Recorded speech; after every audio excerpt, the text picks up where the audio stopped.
പ്രാണനായി. രചന നിലാവിൻ്റെ കൂട്ടുകാരി. അവതരണം സാലിം കരുളായി. അച്ഛാ, വ്യാസിന്റെ വിളി കേട്ട് ന്യൂസും കണ്ടിരുന്ന അശോകൻ സംശയത്തിൽ അവനെ നോക്കി. ആ, നീ എപ്പോ വന്നു? ഒരാഴ്ച മുന്നേ ബിസിനസ് ആവശ്യത്തിന് ബാംഗ്ലൂർ പോയിരുന്ന വ്യാസ് തിരിച്ചു വന്നത് കണ്ട് അയാൾ ചോദിച്ചു. അച്ഛനും കൂടി അറിഞ്ഞിട്ടാണോ ഇത് സംഭവിച്ചത്? അശോകൻ ചോദിച്ചതിനുള്ള ഉത്തരം നൽകാതെ വ്യാസ് ദേഷ്യത്തോടെ ചോദിച്ചു.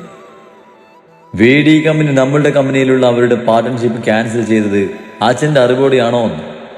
വാട്ട്? എന്താ നീ പറഞ്ഞത്? അയ്യര് നമ്മുടെ കമ്പനിയിൽ നിന്ന് പിൻവാങ്ങിയെന്നോ? വ്യാസ് പറഞ്ഞത് കേട്ട് ഞെട്ടലോടെ സെറ്റിൽ നിന്ന് ചാടി എഴുന്നേറ്റ് കൊണ്ട് അയാൾ ചോദിച്ചു. ഓഹോ, അപ്പൊ അവരച്ഛനെയും അറിയിച്ചില്ലല്ലേ?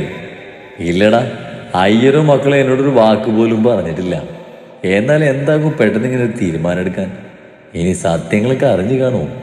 അങ്ങനെയാണെങ്കിൽ നമ്മൾ സൂക്ഷിക്കണം. ഏയ്, അവരറിഞ്ഞിട്ടില്ല. നമ്മളല്ലാതെ സത്യങ്ങളൊക്കെ അറിയാവുന്നത് മിത്രക്ക. അവളാണെങ്കിൽ ഇപ്പോഴും ഇവരുമായിട്ട് പിണക്കത്തിൽ തന്നെയാണ്. എന്തോ എനിക്കങ്ങനെ തോന്നുന്നില്ല.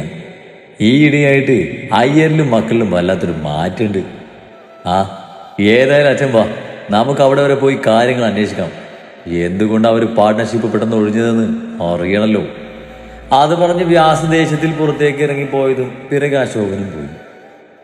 ദേവർമഠം എന്ന സ്വർണ്ണലിപിയിൽ എഴുതിയ പടുകൂറ്റൻ ഗേറ്റിന് മുന്നിലെത്തിയതും വ്യാസ് ഓണടിച്ചതും സെക്യൂരിറ്റി വന്ന് ഡോറ് തുറന്നു കൊടുത്തതും വ്യാസ് കാറ് വേഗത്തിലെടുത്ത് തലയിടുപ്പോട് ഉയർന്നു നിൽക്കുന്ന കൊട്ടാര സദൃശ്യമുള്ള ദേവർമഠം തറവാടിന്റെ പോർച്ചിൽ കാർ നിർത്തി ചാടിയിറങ്ങി. ആഹാ, ആരായി വരുന്നത്? കുറെ ആയല്ലോ രണ്ടുപേരെയും ഈ വഴിക്കൊക്കെ കണ്ടിട്ട്. ഉള്ളിലേക്ക് വരുന്ന അശോകനെയും വ്യാസിനെയും കണ്ട് സ്വീകരണ മുറിയിലെ സോപാനത്തിലിരുന്ന അയ്യർ നുരഞ്ഞു പൊന്തി വന്ന ദേഷ്യം അടക്കുന്നതിൽ ചിരി വരുത്തിക്കൊണ്ട് പറഞ്ഞു. അല്ല, തനിക്കെന്തോ ആക്സിഡന്റ് പറ്റിയെന്ന് കേട്ടിരുന്നല്ലോ, ഭേദായോ? വന്ന് കാണുന്നുണ്ടായിരുന്നു, സമയം കിട്ടിയില്ല. അയ്യർ വ്യാസിനിട്ട് കൊള്ളിച്ചുകൊണ്ട് പറഞ്ഞു. ആ, അത് ഭേദായി. അല്ല, എന്ത് പറ്റിയതായിരുന്നു? ഡേവിഡിന്റെ അടുത്ത് നിന്ന് പരിക്ക് പറ്റിയതാണെന്ന് അറിഞ്ഞിട്ടും അറിയാത്ത പോലെ ചോദിച്ചു. അതോ, അത് കാറ് വേറൊരു വാഹനത്തിന് പോയി ഇടിച്ചതായിരുന്നു. അപ്പോഴേക്കും ദീക്ഷിതും ദേവനും അങ്ങോട്ട് ഇറങ്ങി വന്നിരുന്നു. അതല്ല അയ്യരെ, നിങ്ങളെന്താ പെട്ടെന്ന് പാർട്ട്ണർഷിപ്പ് ഒഴിവാക്കിയത്? നിങ്ങൾക്കറിയില്ലേ കമ്പനി നഷ്ടത്തിലാണെന്ന്?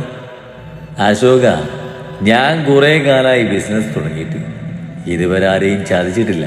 പക്ഷേ നീ എന്നെ ചതിച്ചു. എടാ, നീ എന്താ പറയുന്നത്? അങ്കിളെ, 1 മിനിറ്റ്. അശോകൻ പറയാൻ വന്നതിനെ തടഞ്ഞുകൊണ്ട് ദേവന് പറഞ്ഞു. അപ്പോഴേക്കും വ്യാസിന്റെ ഫോൺ റിങ് ചെയ്തതും അവൻ കോൾ അറ്റൻഡ് ചെയ്തു. കോൾ അറ്റൻഡ് ചെയ്ത് കഴിഞ്ഞതും വ്യാസിന്റെ മുഖം ദേഷ്യം കൊണ്ട് ചുവന്നു. ചോദിക്കു പോയെന്നല്ലേ നിങ്ങൾ ഞങ്ങളെ? വ്യാസ് അയ്യരെയും മക്കളെയും ദേഷ്യത്തിൽ നോക്കിക്കൊണ്ട് പറഞ്ഞു. എന്തു പറ്റി മോനെ? അച്ഛാ, നമ്മുടെ സ്ഥാപനത്തിലെല്ലാം റെയ്ഡ് നടക്കുകയാ. അതിന്റെ പിന്നിൽ ഈ ഇരിക്കുന്നവരാ. അയ്യരെ, നീയും നിന്റെ മക്കളും ചേർന്ന് എന്റെ മോനെ ചതിക്കുവായിരുന്നല്ലടാ. അശോകൻ ദേഷ്യത്തിൽ അയ്യരുടെ നേരെ ചീറി. ചതി? അത് നീയും നിന്റെ മകനുമല്ലേ അശോക എന്നോട് ചെയ്തത്? എന്റെ മകളെ എല്ലാവരുടെ മുന്നിലും തെറ്റുകാരിയാക്കി ഞങ്ങളിൽ നിന്ന് അകറ്റിയത് നീയും നിന്റെ ഈ മകനുമല്ലടാ.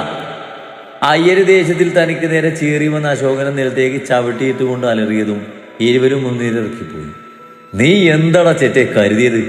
കൂടെന്ന് ചതിച്ച അറിയില്ലെന്നോ? ദീക്ഷിത് വ്യാസിന്റെ കോളിൽ പിടിച്ച് എണീപ്പിച്ച് കരണക്കുറ്റി നോക്കി ഒന്ന് കൊടുത്ത് ദേഷ്യത്തിൽ പറഞ്ഞു. ദേവനും ദീക്ഷിതും കൂടി അശോകനെയും വ്യാസിനെയും നന്നായി സൽക്കരിച്ചു വിട്ടു. നീ നോക്കിക്കോടാ, നിന്റെയും മക്കളെയും ഞാൻ ഒരിക്കലും ജീവിക്കാൻ വിടില്ല. തല്ലുകൊണ്ട് അവശനായി ഇറങ്ങിപ്പോകുന്നതിനിടയിൽ അശോകൻ ദേഷ്യത്തിൽ അവരെ നോക്കി പറഞ്ഞു. ചേലക്കാതെ ഇറങ്ങിപ്പോടാ നോയെ. അയ്യര് ദേഷ്യത്തോടെ പറഞ്ഞതും ഇരുവരും പകയോടെ അവരെ നോക്കി അവിടുന്ന് പോയി. വ്യാസും അശോകനും കമ്പനിയുടെ മറവിൽ ഇല്ലീഗൽ ബിസിനസ് നടത്തുന്നതിന്റെ തെളിവെല്ലാം കിട്ടിയതും വ്യാസ് കുടുങ്ങാതിരിക്കാൻ അശോകൻ സ്വയം കുറ്റേറ്റെടുത്തതും പോലീസ് അയാളെ അറസ്റ്റ് ചെയ്ത് കൊണ്ടുപോയിരുന്നു. ഒപ്പം കമ്പനി ഉദ്യോഗസ്ഥരുടെ നേതൃത്വത്തിൽ അടച്ചു പൂട്ടുകയും ചെയ്തിരുന്നു. എടാ, ഇതെന്താ പറ്റി? അശോകനെ പോലീസ് കൊണ്ടുപോകുന്നത് കണ്ട് വ്യാസ ദേഷ്യത്തിൽ നിൽക്കുമ്പോഴാണ് വ്യാസിന്റെ മുഖത്തും ശരീരത്തിലും രക്തം കണ്ട അവന്റെ ഫ്രണ്ട് അജിത്ത് ചോദിച്ചതും വ്യാസ ദേഷ്യത്തിൽ ഉണ്ടായതെല്ലാം പറഞ്ഞു. അപ്പൊ നിന്നെയും അച്ഛനെയും ധരിച്ചത് അവരാണോ? അതെ, ഇതിന്റെ പിന്നിലെ നോയിന്റെ മക്കളാ. അവരെന്ത് ചെയ്യാനാ പ്ലാന്? ഒരിക്കലും ഞാൻ അവർ വെറുതെ വിടില്ല. അവർക്ക് നോവണമെങ്കിൽ അവൾ ദേവമിത്ര അവൾക്ക് വേദനിക്കണം. വ്യാസ ക്രൂരമായ ചിരിയോടെ പറഞ്ഞു. ആദ്യന്റെ അച്ഛനെ ഏത് വിധിനെയും പുറത്തിറക്കണം, എന്നിട്ട് അറിയിച്ചു കൊടുക്കുന്നുണ്ട് വ്യാസം ആരാണെന്ന്. നീ ഇപ്പൊ വാ, നമുക്ക് ഹോസ്പിറ്റലിൽ പോകാം. അത് പറഞ്ഞ് അജിത്ത് വ്യാസിനെയും കൊണ്ട് ഹോസ്പിറ്റലിൽ പോയി. അപ്പോഴും വ്യാസിന്റെ ഉള്ളിൽ അയ്യരോടും മക്കളോടുള്ള പകയായിരുന്നു.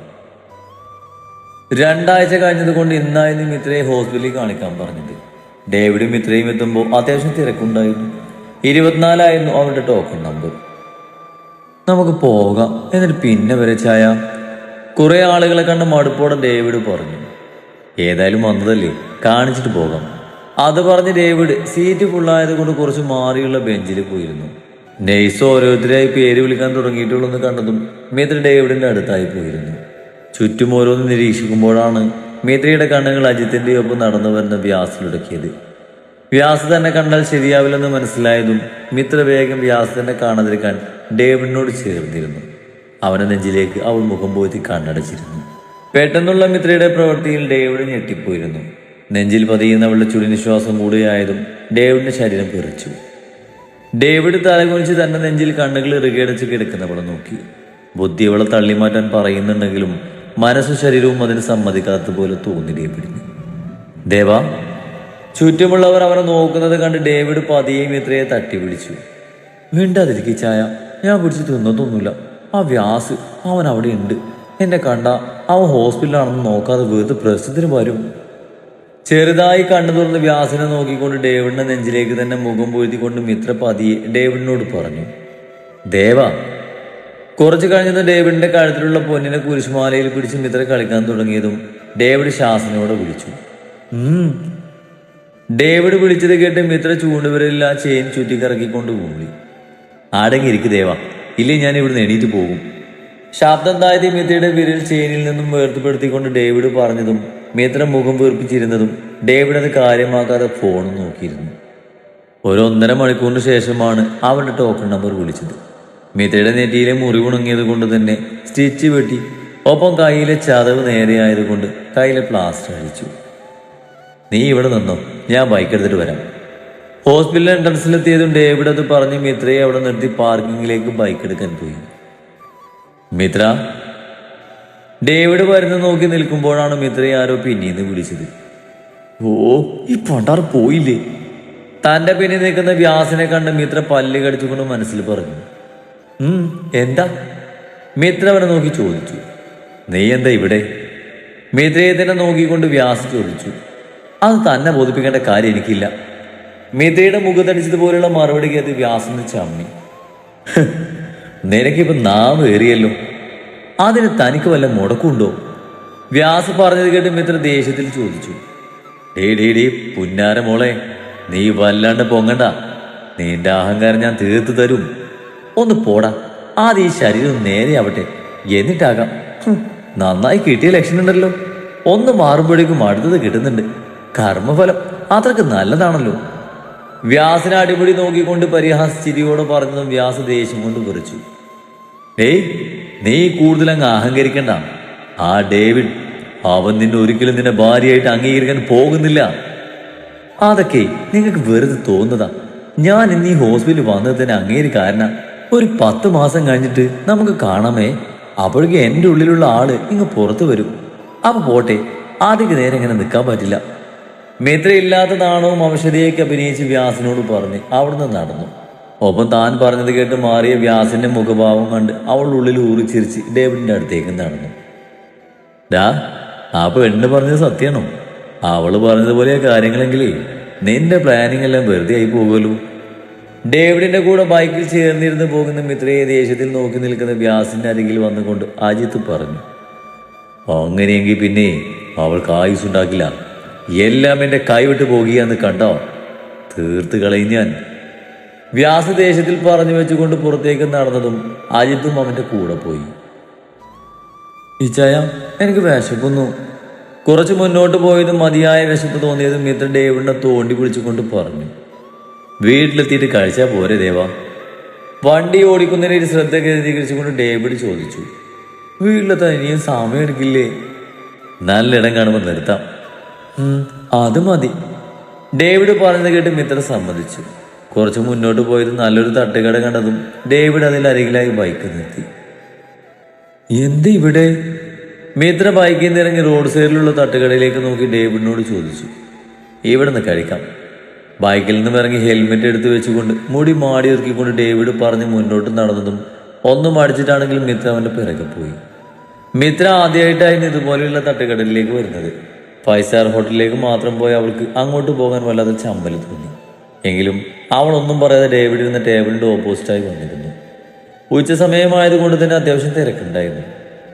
നിനക്ക് എന്താ വേണ്ടത്? എന്തായാലും മതി. ഡേവിഡ് ചോദിച്ചു കേട്ട് മിത്ര ചുറ്റും നോക്കിക്കൊണ്ട് തന്നെ അവന് മറുപടി കൊടുത്തതും ഡേവിഡ് നല്ല തട്ടുദോശയും ചട്നിയും സാമ്പാറും ഓർഡർ ചെയ്തു. മിത്രയുടെ കണ്ണുകൾ സൂക്ഷ്മതയോടെ ചുറ്റും ഒഴുകി നടന്നു. നീ എന്തേ നോക്കുന്നത്? മിത്രയുടെ നോട്ടം കണ്ട് ഡേവിഡ് ചോദിച്ചു. ഒന്നുമില്ല, വെറുതെ. ഞാൻ ആദ്യമായ ഇതുപോലുള്ള തട്ടുകളിലേക്കൊക്കെ വരുന്നത്. അപ്പോൾ ഏട്ടന്മാരെ എല്ലായിടത്തേക്കും കൊണ്ടുപോകുമെങ്കിലും ഇതുപോലുള്ള സ്ഥലത്തേക്കൊന്നും കൊണ്ടുവരില്ലായിരുന്നു. മിത്ര കുഞ്ഞൊരു ചിരിയോടെ ഡേവിഡിനെ നോക്കിക്കൊണ്ട് പറഞ്ഞു. അപ്പോഴേക്കും അവർക്ക് കഴിക്കാനുള്ളത് കൊണ്ടുവന്നിരുന്നു. കഴിക്കുന്നില്ലേ? കഴിക്കാനുള്ളത് വന്നിട്ടും കഴിക്കാതിരിക്കുന്ന മിത്രയെ നോക്കി ഡേവിഡ് ചോദിച്ചു. അത് പിന്നെ ഇച്ചായന് വേണ്ടേ? മിത്ര തനിക്ക് വേണ്ടത് എടുത്തുകൊണ്ട് ഡേവിഡിനോട് ചോദിച്ചു. എനിക്ക് വേണ്ട, താൻ കഴിച്ചു. ഡേവിഡ് പറഞ്ഞു കേട്ട് മിത്ര തലകുലുക്കിക്കൊണ്ട് കഴിക്കാൻ തുടങ്ങി. ആദ്യമാ കഴിച്ചതും അവളുടെ മുഖം വിടർന്നു. കൊണ്ടുവച്ച ഭക്ഷണം ആസ്വദിച്ച് കഴിക്കുന്നവളെ നോക്കിക്കൊണ്ട് തന്നെ ഡേവിഡ് കൊണ്ടുവച്ച ചായയും കുടിച്ചു. വേണോ? ഇടയ്ക്ക് മിത്ര ഒരു ദോശ പീസ് എടുത്ത് ഡേവിഡിന് നേരെ നീട്ടിക്കൊണ്ട് ചോദിച്ചതും ഡേവിഡ് വേണ്ട എന്ന രീതിയിൽ തലയാട്ടി. അതെന്താ മര്യാദക്ക് കഴിച്ചേ? ഡേവിഡ് വേണ്ടെന്ന് പറഞ്ഞ് തലയാട്ടിയത് കണ്ട് ദേഷ്യം വന്ന മിത്ര അവനെ നോക്കി കണ്ണുരുട്ടിക്കൊണ്ട് പറഞ്ഞു. എനിക്ക് വേണ്ടാത്തോണ്ട് ദേവ, താൻ കഴിച്ചോ? പറ്റത്തില്ല, ഞാൻ കഴിക്കണം. മിത്ര വാശിയോടെ പറഞ്ഞതും അവസാനം ഡേവിഡ് അവളുടെ വാശിക്ക് മുമ്പിൽ തോൽവി സമ്മതിക്കേണ്ടി വന്നു. Good boy. മിത്ര വായിൽ വെച്ച് കൊടുത്ത ദോശ പീസ് ഡേവിഡ് കഴിച്ചതും മിത്ര ചിരിയോടെ ഡേവിഡിന്റെ കവളിൽ പിടിച്ച് വലിച്ചുകൊണ്ട് പറഞ്ഞു. കുറച്ചു മാറിയുള്ള കാറിലിരുന്ന് അവരെ തന്നെ നോക്കിയിരുന്ന വ്യാസ് ഈ കാഴ്ച കണ്ട് ദേഷ്യം കൊണ്ട് മുഷ്ടി ചൂട്ടിപ്പിടിച്ചു. ഒരിക്കൽ കൂടി ഇരുവരെയും പകയോടെ നോക്കിക്കൊണ്ട് അവിടുന്ന് പോയവൻ. മിത്ര ആസ്വദിച്ചുകൊണ്ട് തന്നെ കൊണ്ടുവച്ച ഭക്ഷണം മുഴുവൻ കഴിച്ചു. കഴിച്ചെഴുന്നേൽക്കുമ്പോൾ അവളുടെ മനസ്സും വയറും ഒരുപോലെ നിറഞ്ഞിരുന്നു. മിത്ര കൈയും വായും കഴുകി വന്നതും ഡേവിഡ് ക്യാഷ് കൊടുക്കാൻ പോയതും മിത്രയും അവൻ്റെ പിറകെ പോയി. ഇച്ചായ? ഡേവിഡ് ക്യാഷ് കൊടുക്കാൻ നേരത്താണ് മിത്ര ഡേവിഡിന്റെ കയ്യിൽ പിടിച്ചുകൊണ്ട് അവനെ വിളിച്ചത്. എന്നതാ ദേവ, ഇനി എന്തെങ്കിലും വേണോ? ഡേവിഡ് അവളെ സംശയത്തോടെ നോക്കിക്കൊണ്ട് ചോദിച്ചു. അത് പിന്നെ വീട്ടിലെ അപ്പച്ചനും കുഞ്ഞുനും ആനയൊക്കെ ഉള്ളതല്ലേ, അവർക്കുള്ളതോട് വാങ്ങാം. മിത്ര പറഞ്ഞത് ഡേവിഡ് കടക്കാരനോട് അവർക്കുള്ളത് പാർസൽ എടുക്കാൻ പറഞ്ഞു. ക്യാഷ് കൊടുത്ത് പാർസൽ ചെയ്ത് കിട്ടിയ ഫുഡുമായി മിത്രയും കൊണ്ട് അവൻ വീട്ടിലേക്ക് പോയി. ഡേവിഡും മിത്രയും വീട്ടിലെത്തുമ്പോൾ കാണുന്നത് മുറ്റത്ത് നിർത്തിയിട്ട വിലപിടിപ്പുള്ള കാറാണ്. ഇത് ആരുടെ കാറാ ചായ? അപരിതമായ കാറ് കണ്ടതും മിത്ര സംശയത്തിൽ ഡേവിഡിനോട് ചോദിച്ചു. അറിയില്ല. ഉള്ളിൽ നിന്നും ഉയർന്നു കേൾക്കുന്ന സംസാരം കൂടിയായതും അതും പറഞ്ഞ് ഡേവിഡ് ഉള്ളിലേക്ക് നടന്നതും ആരായിരിക്കും വന്നതെന്ന് അറിയാനുള്ള ത്വരയിൽ മിത്രയും വേഗം ഡേവിഡിന്റെ പിറകിയായി ഉള്ളിലേക്ക് പോയി.